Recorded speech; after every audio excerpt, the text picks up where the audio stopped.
اهلا بيكم في فيديو جديد. النهارده هعلمكم ازاي تخلوا الفيديو يشتغل بالعكس او خلي يعمل عملية اعادة عكسية. انا اسلام مندو بعلمك المونتاج من الصفر للاحتراف. اعمل لايك وسبسكرايب ويلا بينا. اول حاجة احنا عندنا المقطع دوت اهو زي ما انت شايف، خليه الاول فول سكرين وبعد كده نعمل نسخة منه زي ما علمتك قبل كده. تك الت نسخة.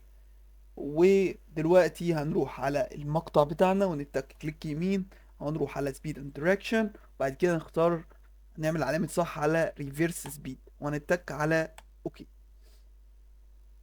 وبكده عملنا ريفيرس للفيديو ده. بص بقى الفيديو الاصلي والفيديو الريفيرس. بص الفيديو ده اهو بيجري ادي خالص، رجع تاني.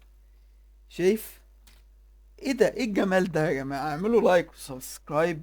انا اسلام مندو، وزي ما قلت لك بعلمك من صفر للاحتراف. لازم تتفرج على الفيديو اللي فات والفيديوهات اللي جايه عشان تبقى محترف في المونتاج، لان ادوبي بريمير لازم يبقى معاك لو هتبدا محتوى او تقدم محتوى او تقدم على شغل تبقى مونتير. وعلى فكره ادوبي بريمير مطلوب في سوق العمل.